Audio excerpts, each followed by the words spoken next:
네, 세계 증시가 추락하는 가운데 중국 인민은행이 대출 금리를 인하했습니다. 중국의 금리를 내렸던 지난 금요일 아시아 증시의 상승세가 미국 증시로는 이어지지 않았는데요.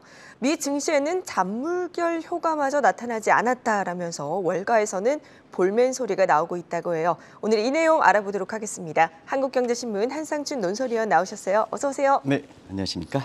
네, 위원님, 저희가 다른 내용 다 넘어가기 전에 정말 지난 주말 중요한 이슈가 있지 않았습니까? 네. 한미 정상회담 어떻게 보셨는지 궁금한데요. 네, 여러 평가가 나오는 것 같아요. 네. 제가 뭐 평가할 만한 위치에 있는 사람은 아니고 대체로 한미 정상회담은 상당히 어려운 여건에서 이루어졌다. 왜냐하면 새 정부가 출범한 지 10일 만에 이루어졌었고 그리고 용산 집무 시대에 이렇게 돼서 새로운 그 대통령의 집무 거처가 있었었고 그 내부적으로 보면 우리 국민들이 어쨌거나 여러 가지 이렇게 좀 많이 나눠져 있어 분열이 됐지 그렇죠. 않습니까?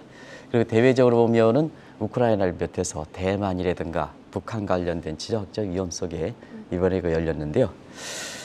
최대 성과 많은 분야에서 뭐 안보라든가 그다음에 기술이라든가 경제라든가 그리고 원전이라든가 통화 수합 문제까지 이렇게 얘기하고 있습니다는 사실 그것은 이제 이후에 담아갈 거고 가장 성과라 본다면 역시 국민들이 편하게 했던 게 가장 크게 성과지 않느냐. 무엇보다도 국민이 편하게 했던 게 그것이 안보든 경제든 뭐든 간에 최대 성과다 이렇게 좀 말씀드리고요.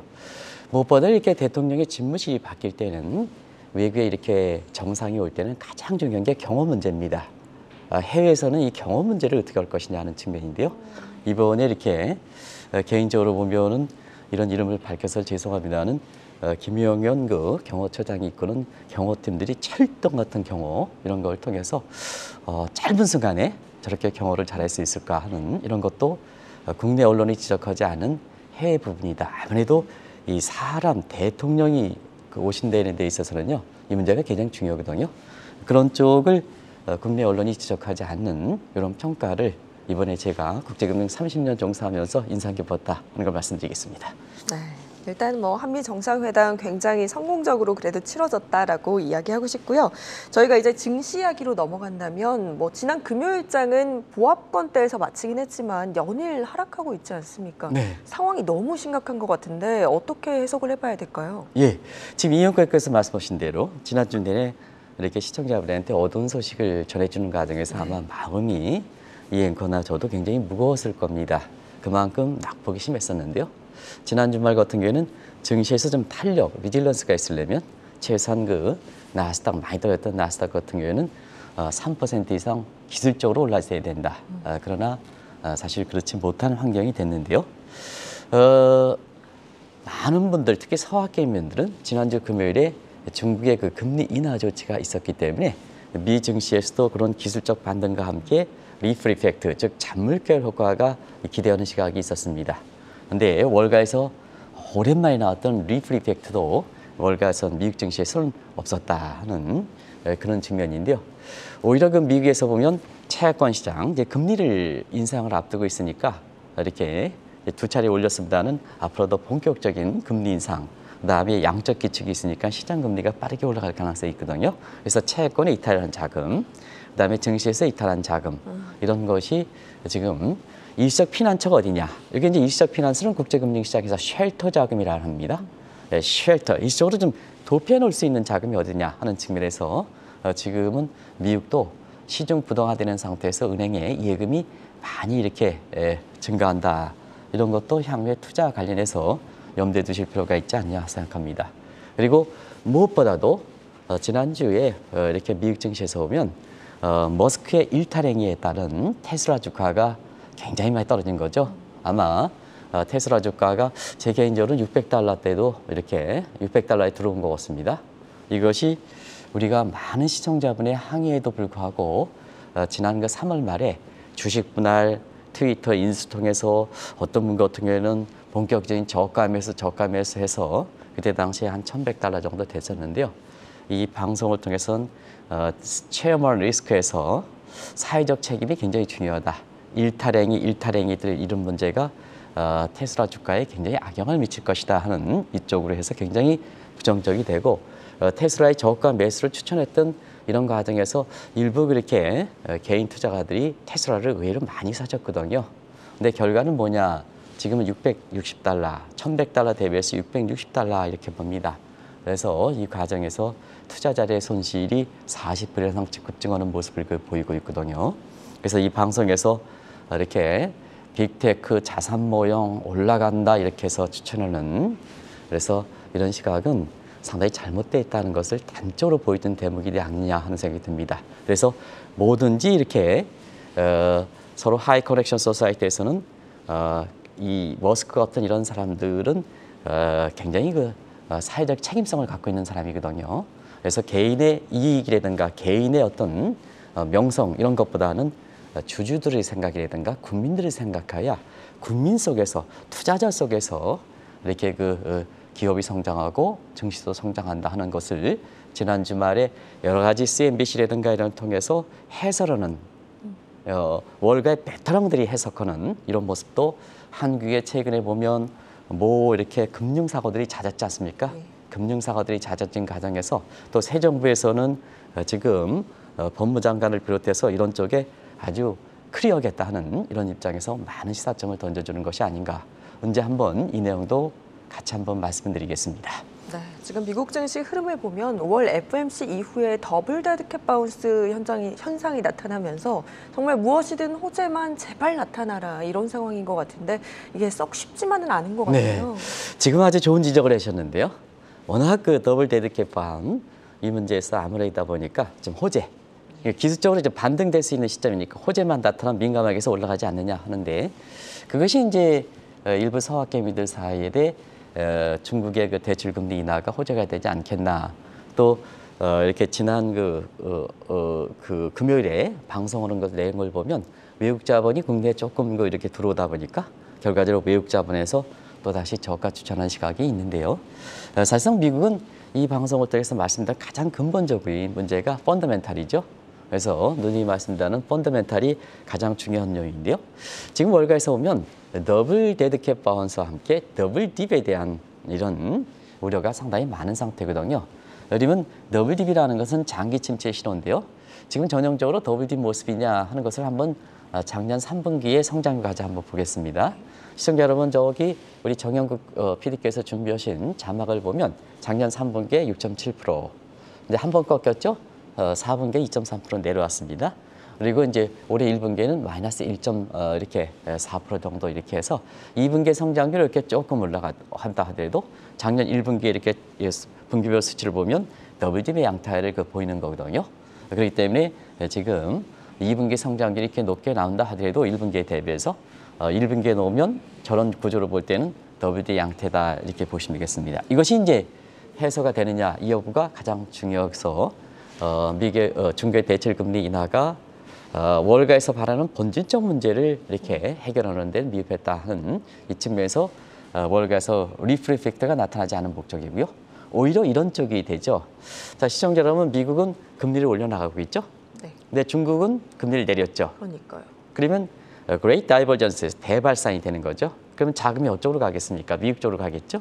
그래서 오히려 월가에서는 중국의 금리 인하가 최근에 위안화 저하 맞붙여서 PC의 자금위로 보면 미국 쪽으로 자금 이탈되지 않겠느냐. 그런 과정에서 월가에서는 이번에 중국의 대출 금리 인하는 중국 경제 입장에서 특히 증시적 측면에서 악수가 될 수 있는 가능성이 있다 하는 이런 쪽의 지적도 눈여겨볼 필요가 있다 하는 것을 말씀드리겠습니다.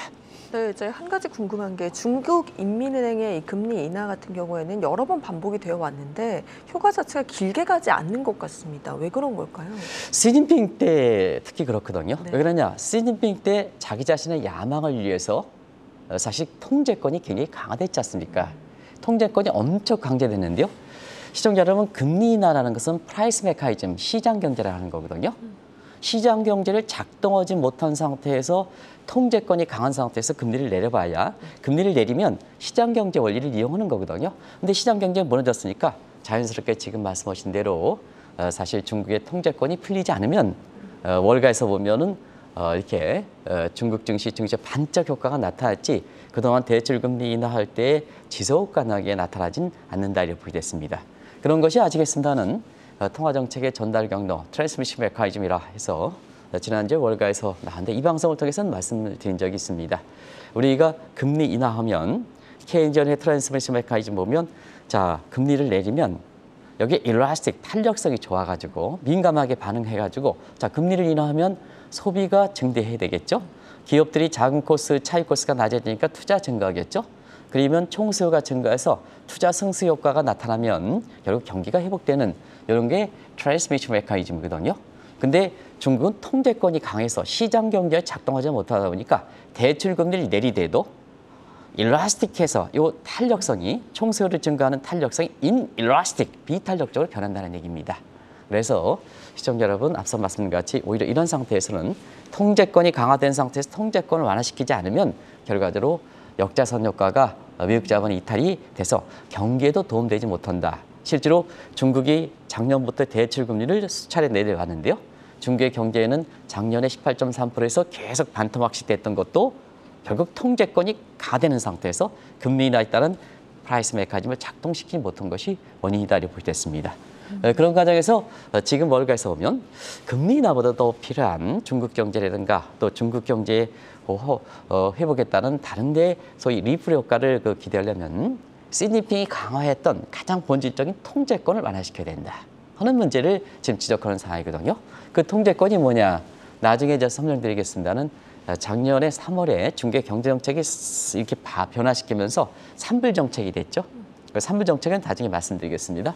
그리고 대외적으로 보면 역시 하나의 그 세계에 단 상태에서는 패권 다툼에 미국과의 패권 다툼 이런 문제에서 공존을 모색하지 않으면 결과적으로 중국이 금리 인하 같은 파인 튜닝하는 거 가지고는 사실 증시라든가 경제를 회복시키기 어렵다 이렇게 볼 수 있습니다.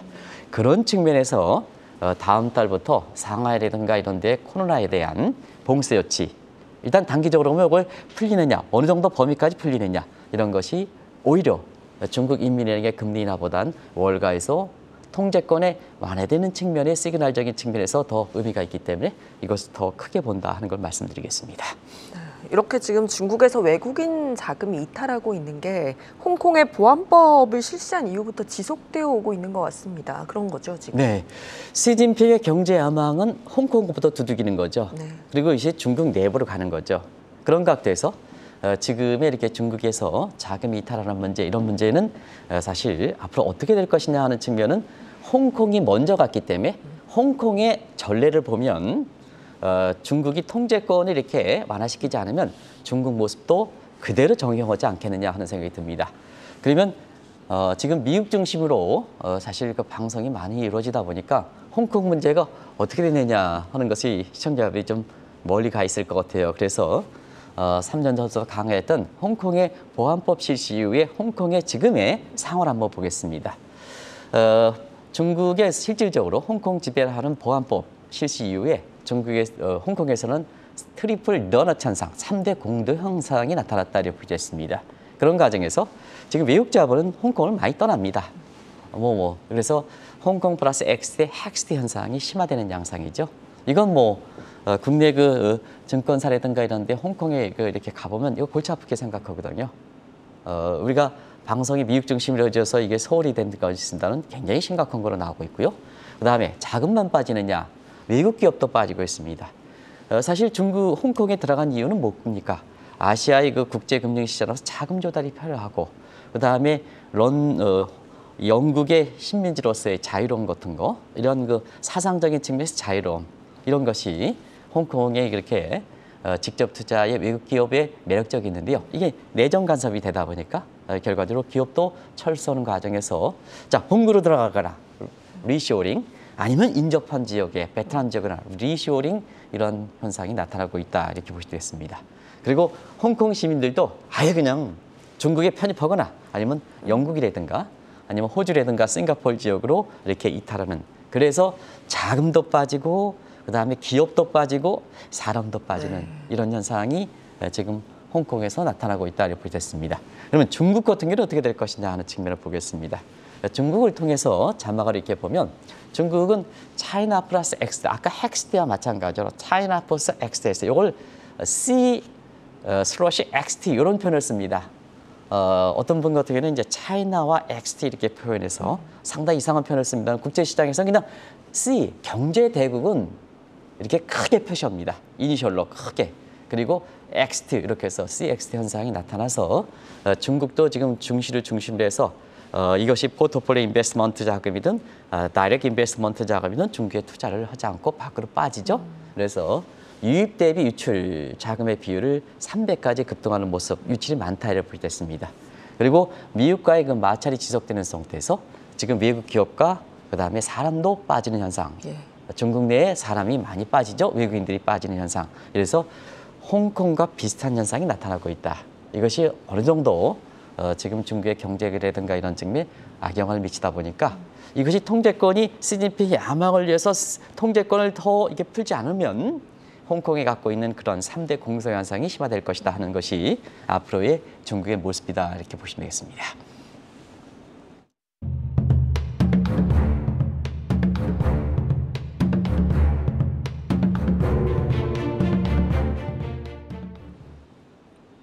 네, 지금 중국에서 3대 공동화 현상을 막으려면 보다 근본적인 조치가 필요하다 이런 말씀이신 것 같은데 가장 먼저 해제를 해야 한다는 시진핑의 3부 정책부터 알려주시죠. 네, 계획경제니까 통제권이죠. 그쵸. 시장금리 인하 같은 이런 것보다는 그런 상태에서 지금의 통제권이 강화된 게 뭐냐 하면 작년 3월에 양해 대회를 통해서 중국이 아시겠습니다. 그때 홍색 공급망 정책이라든가 이런 쪽에 쌍순환 전략 됐지 않습니까? 그동안 대외지향 쪽에서 내수 위주로 바뀐 정책 시청자 여러분 잘 아실 거로 봅니다. 그리고 그런 걸 통해서 내수로 위주로 그 경제 초점관이 맞춰지는 상태에서 시진핑이 내수에 대해서 통제권을 강하게 하면 야망이 달성하지 않겠느냐 하는 측면에서 산불 정책이 취해왔다 이렇게 보였습니다. 산불 정책은 가장 큰 게 누수죠. 나한테 반대 세력을 누서는 그 자금적인 측면이든 사상적인 측면이든 아니면 사실 그 어떤 세력적인 측면이든 이런 측면에서 산불 정책입니다. 그래서 1단계는 뭐냐 비트코인과 가상화폐를 전면적으로 금지하는 조치를 했죠. 이게 센트럴뱅크 디지털 커런시에서 위안화의 강해, 달러에 버금될 수 있는 이런 야망과 함께 오히려 개인적인 측면에선 이게 불로자금들이 그쪽으로 해서 탈루 소득이 돼서 자금을 꽁꽁 묻히는데 자금의 탈루가 되다 보니까 이번에 우크라이나 사태도 한번 보시면 되겠습니다. 그래서 여기에 전면적인 탈루 소득에 불로소득에 이렇게 원천이 되는 비트코인과 가상화폐를 전면적으로 금지한 게 1단계 일부 정책. 그다음에 두 번째 단계는 사상을 통제시킨 거죠. 사상을 통제시킨 거. 그래서 반스미킹 계층의 사교육 금지라든가 미국의 정보를 교용해서 미국의 유학생들을 통제시킨 사상적 통제. 그다음에 마지막으로 이렇게 비교적 서방의 자유로움을 먹었던 사람 중에 한 사람이 바로 알리바바 같은 중국의 빅테크 기업들이거든요. 또 이게 빅테크의 네트워크 사상 미국과의 정보 교육 문제가 있기 때문에 왜냐하면 서로가 연결되기 때문에 이래서 알리바바를 비롯해서 전부 빅테크에 규제한 게 이게 전부 산불 정책이다 이렇게 보겠습니다. 이것만이냐 하는 측면에서 보면 결과적으로 보면 통제권을 갖기 위해서 부동산 문제입니다. 항상 그렇거든요. 국민의 생활권에 있어서 가장 기본이 의식주 이 문제지 않습니까? 그래서 뭐냐 이 부동산에 대해서 나머지 뭐 먹고 잡고 이런 것 중에서 먹는 문제 이런 건 당연히 이게 시진핑이 해결한 문제입니다는 이 부동산에 대해서 외국에 대한 문제가 통제 그게 방표 전략입니다. 시청자 여러분 방표 그래서 외국인들이 부동산을 구입할 때는 방표. 왜냐? 외국인의 자유로운 사상의 주민이 있으면 아무리 내부인에 대해서 통제권이 강화된다 하더라도 통제권이 누수 현상이 발생하거든요. 그래서 외국인의 중국 내 부동산의 구입 문제에서 방표를 도입한 거죠. 그래서 이 방패를 도입한 문제가 지금은 중국 전역뿐만 아니라 홍콩까지 지금 확대되는 움직임을 보이고 있다 이렇게 볼 수 있습니다. 그러다 보니까 자연스럽게 외국인이 비상이 걸리는 거죠. 기업 빠지자, 빨리 빠지자, 자금 빠지자 이런 쪽에 나오는 거죠. 그래서 최근에 있어서는 맨 처음에는 자금 빠지면 빠졌는데 지금 자금 빠지는 게 순조롭지 않거든요. 그런 상태에서 투자 자금을 빼지 못할까 하는 우려까지 좀 나오는 상황이다. 그래서 대출 금리가 인하한다 하더라도 이것이 먹히겠느냐. 월가 입장에서는 거기에 퀘션을 그리고 있는 상태다 이렇게 볼 수 있습니다. 그런데 이 시진핑 정부의 산불 정책의 충격이 클 때마다 안정화 조치가 나올 것이다 이런 기대감이 있었음에도 불구하고 계속해서 이 정책이 지속되는 이유는 뭘까요? 네, 아무래도 이제 앞서 말씀드린 것 같이 지금은 중국이 올해 공산당 대회를 앞두고 있지 않습니까? 이 공산대회를 통해서 시진핑이 개인적으로 시황제 계열에 오르는 경우에 따라서는 모택동이라든가 등사평가 더 우위에 있겠다 하는 이 입장인데요. 사실 그것이 가능하냐 하는 측면에서는 이런 쪽에 됐습니다. 근데 이제 문제는 너무 이렇게 통제권이 강화된 상태에서 경기라든가 그다음에 증시가 빠지면 결과적으로 보면 중국 인민들의 경제 고통이 증가되지 않느냐. 그래서 그때마다 안정화 조치에 대한 기대가 나왔고 많은 중국 전문가들이 이렇게 해서 저도 포함해서 전문가들이 이렇게 과거의 사례를 볼 때는 안정화 조치가 나오지 않겠느냐 하는 쪽에 얘기를 말씀드렸던 거거든요. 그러나 또 그때마다 또 안정화 조치를 찔끔찔끔 내놓긴 했어요. 그러나 지금까지 모든 경제 종합적인 지표를 볼 때 효과가 나오느냐 하는 측면에서 보면 중국의 성장률이 말해준다. 작년 1사분기 18.3%에서 반토막 7.9%, 4.8%, 4.3% 이번에는 4% 깨지 않겠느냐. 지금 중국의 2분기에 이렇게 성장률이 7월 초 정도는 나올 거로 이렇게 보이는데요. 예. 대체로 보면 국제 시각에서 보면 2%도 안 나올 거로 이렇게 보고 있는 시각이 있습니다. 그런 과정이 지금 중국의 금리 인하 조치가 그래서 또 나왔는데요. 과거의 전례를 본다면 성장률의 회복시키는 효과 이런 측면에서는 상당히 부정적이다는 걸 말씀드리겠습니다. 시진핑 정부 입장에서 보면 이 산불 정책 포기하기가 상당히 쉽지 않을 것으로 보이는데 이런 상황이 그렇게 되다 보면 일회성이 아니라 계속 지속되면서 더 악화되지 않을까요? 네, 사실은 그렇습니다. 이인권께서 이 경제 지식이 높기 때문에 간혹가다 저한테 아주 곤혹스러운 질문을 하는데요. 네. 새 정부 윤석열 대통령께서도 아마 시사점을 많이 던져주는 대목이 아닌가 생각합니다. 그걸 뭐냐, 이렇게 보통 시진핑이 이렇게 다 경제 성장도 어려우고 다 어렵다 하는데 그러면 통제권을 풀 것이냐, 자기 자신의 희하고 통제권을 풀 것이냐 하는 측면에서 유명한 격언이 있습니다. 고대 로마 시절서부터 내려오는 유명한 개헌을 마르크스 이렇게 격언이라는데 그걸 자막을 통해서 한번 말씀을 드리도록 하겠습니다. 유명한 세르베르 마르케스 논문 한번 말씀드린 적이 있습니다. 개인 생성 숭배 메커니즘이죠. 항상 독재 정권은 사실 이렇게 독재 개인 숭배하는 사람들 이렇게 보면은 자기 자신이 국민의 협력을 통해서 이렇게 딱 대통령이 됐다 하는 측면에서는 국민을 생각해야 된다 하는 쪽에 이렇게 마음은 있습니다. 근데 사실 새로운 그 정부가 생각하면 그 주변 세력의 친족들이 있거든요. 자기 이익 때문에. 그 사람에서 가려진다는 얘기입니다. 이게 가려진다. 왜 그러냐 하면 이 새로운 파워 엘리트가 형성하거든요. 우리도 그렇지 않습니까? 그죠? 정권이 교체될 때마다 새로운 파워 엘리트가 형성돼서 그것이 언론에 집중적으로 누구누구 사람들 이렇게 해서 이렇게 언론에 이렇게 되거든요. 근데 이 사람들은 뭐냐? 대통령보다는 최고 통수권자는 국민을 생각하는 정도가 더 셀까 절까 이걸 한번 이렇게 다 그런 건 아닙니다는. 그러나 파워 엘리트의 형성하는 측면에서는 자기 자신의 이익이 대통령보다는 더 세다는 얘기입니다. 이게 이제 마르케스의 얘기입니다. 그러면 이제 자기 자신의 이익을 위해서 국민의 이익을 가려준다는 얘기죠. 대통령이 생각하는 그런 측면에서 여기에 독재 정권의 핵심은 고대 로마서부터 지금까지 역사가 반복되고 변화가 많은데도 불구하고 딱 충성신호. 안 그렇습니까? 충성신호. 그쵸. 충성신호. 그리고 아첨 인플레. 이거로 인해서 대통령이 초기에 국민을 생각하는 그 심정이 가려진다는 얘기입니다. 가려진다. 이것이 뭐냐? 시진핑 입장에서도 지금 상태에서는 본인이 이 시황적 계열이 올라가야 새로운 시진핑에 의해서 형성됐던 파워레이트 계층이 자기 자신이 영속적으로 권력을 유지할 수가 있는 거거든요. 근데 이걸 포기하느냐?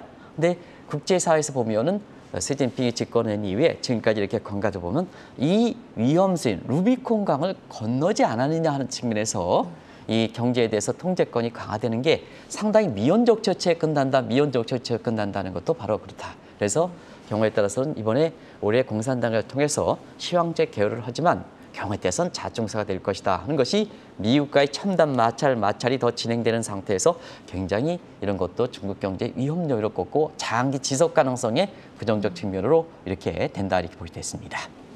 지금 우리나라도 보면 우리나라 새 정부가 막 출범한 시점에 미국과 중국을 중심으로 정말 정신없이 다양한 일들이 벌어지고 있는 것 같습니다. 어떻게 저희가 대응하고 움직이는 게 좋을까요?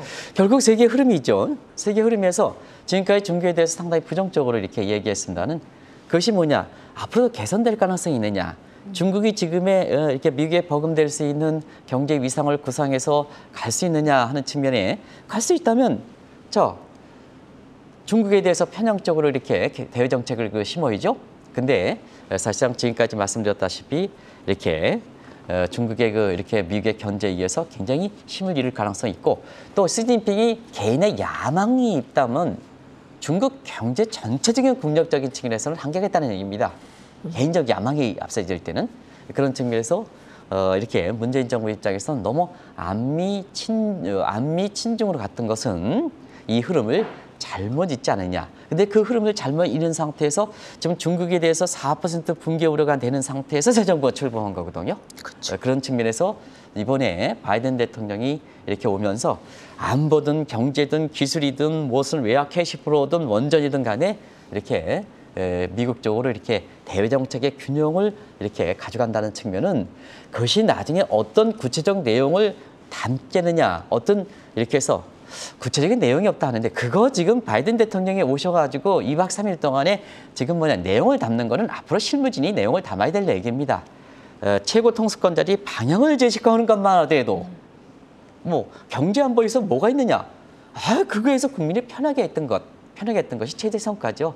지금은 성격상 보면 그렇다 이렇게 보게 됐습니다. 그래서 이번을 계기로 해서 너무 저기 보기 쉽죠. 위안화의 원화의 상관계에서 수출 비중이 너무 중국의 이렇게 경제 위상 비중이 미국에 자꾸 떨어지는데 저렇게 됐던 문제거든요. 이걸 제대로 고쳐놓다 하는 제대로 고쳐는 이렇게 빌미를 제공했다는 측면에서 이번에 한미 정상회담의 성과는 여러 측면에서 큰 의미를 갖고 있다 하는 걸 말씀드리겠습니다. 네, 저희 오늘 이렇게 지난 금요일 중국 대출금리 인하에 대한 분석과 또 영향 그리고 우리나라는 또 대외 협력을 어떻게 해나가야 될지까지 이야기 나눠봤습니다. 한국경제신문 한상준 논설위원이셨습니다. 고맙습니다. 네, 고맙습니다.